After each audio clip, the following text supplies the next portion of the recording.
ಡಿಕೆಶಿಗೆ ಭವಿಷ್ಯವನ್ನು ನಾನು ವಿಧಾನಸೌಧದಲ್ಲೇ ಹೇಳಿದ್ದೀನಿ. ಡಿಕೆ ಜಾತಕದಲ್ಲಿ ಗುರು ಶುಕ್ರ ಶನಿ ಯೋಗ ಇಲ್ಲ. ಹಾಗಾಗಿ ಡಿಕೆ ಶಿವಕುಮಾರ್ ನೀವು ಅಧಿಕಾರವನ್ನು ಒದ್ದು ಕಿತ್ಕೊಳ್ಬೇಕು. ತಾನಾಗೆ ತಾನು ಒಲ್ದು ಬರಲ್ಲ.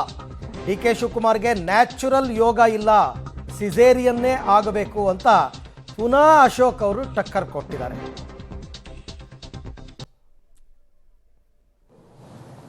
ಭವಿಷ್ಯನ ನಾನು ಡಿ ಕೆ ಶಿವಕುಮಾರ್ಗೆ ವಿಧಾನಸಭೆಯಲ್ಲೇ ಹೇಳ್ಬಿಟ್ಟಿದ್ದೀನಿ.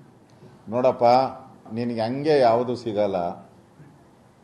ನಿನ್ನ ಯೋಗದಲ್ಲಿ, ಅವ್ರ ಜಾತಕದಲ್ಲಿ ಗುರು ಶುಕ್ರ ಶನಿ ಇವೆಲ್ಲ ಫಲನ ಹಂಗೆ ಕೊಡಲ್ಲ. ನಿನಗೆ ಒದ್ದು ಕಿತ್ಕೊಬೇಕು. ನೀನು ಅದು ಯಾವಾಗ ಒದ್ದು ಕಿತ್ಕೊಂತ ಯಾವಾಗ ಫಲ ಸಿಗ್ತೈತೆ ಎಲ್ಲರ ಮುಂದೆನೇ ಹೇಳ್ತೀನಿ ಅವ್ರಿಗೇನು.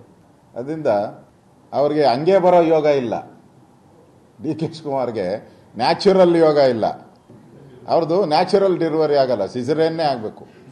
ಸ್ಟಿಚಸ್ ಹಾಕಬೇಕು. ಗೊತ್ತಿದೆ ಅವ್ರಿಗೆ ಯಾರು ಒದಿಬೇಕು ಅಂತೆಲ್ಲ ಲಿಸ್ಟೇ ಮಾಡ್ಕೊಂಡಿರ್ತಾರೆ ಅವರು. ಈಗಾಗಲೇ ಶುರು ಮಾಡಿದ್ದಾರೆ ಅವರು.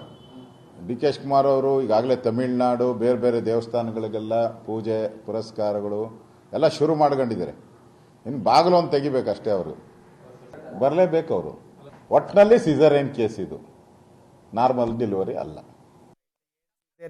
ಏನು ನಾರ್ಮಲ್ಲೋ ಅವ್ರವ್ರಿಗೆ ಗೊತ್ತಿರುತ್ತೆ ಪಕ್ಷದ ಆಂತರಿಕ ವಿಚಾರಗಳು. ಬಟ್ ವಿರೋಧ ಪಕ್ಷದ ನಾಯಕರಾಗಿ ಅವರು ಅವಾಗವಾಗೆ ನಾವು ಇದೀವಿ ಅಂತ ತೋರಿಸ್ಕೋಬೇಕಲ್ಲ.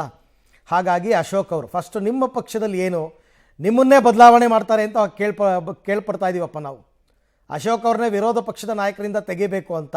ಅದ್ರ ಬಗ್ಗೆ ಏನಾದ್ರು ತಮಗೆ ಗೊತ್ತಿದ್ರೆ ಹೇಳಿ. ನಿಮಗೂ ಯಾವುದು ನ್ಯಾಚುರಲ್ ಆಗಿ ಒಲ್ದು ಬರುತ್ತಾ ಅಥವಾ ನಿಮ್ಮದು ಸಿಸೇರಿಯನ್ನ? ಒಟ್ಟಾರೆ ರಾಜಕೀಯದಲ್ಲಿ ಕೆಲವೆಲ್ಲ ಈ ಥರದ ಪ್ರಚಲಿತದ ಮಾತುಗಳನ್ನ ಆಡ್ತಾ ಇರ್ತಾರೆ. ಸೊ ಅದಕ್ಕೆ ತಕ್ಕಂತೆ ಇವರು ಕೂಡ ಕೌಂಟ್ರ್ ಕೊಡ್ತಾ ಇರ್ತಾರೆ. ಅಶೋಕ್ ಅವ್ರು ಕನ್ಫರ್ಮ್ ಮಾಡಲಿಲ್ಲ ನಾನು ಜ್ಯೋತಿಷ್ಯ ಕಲ್ತಿದ್ದೀನಿ, ಆಸ್ಟ್ರಾಲಜಿ ಕಲ್ತಿದ್ದೀನಿ ಅಂತ. ಕಲ್ತಿದ್ರೆ ಡಿ ಕೆ ಶಿವಕುಮಾರ್ ಅವ್ರ ಹತ್ರ ಹೋಗೋರಂತೆ.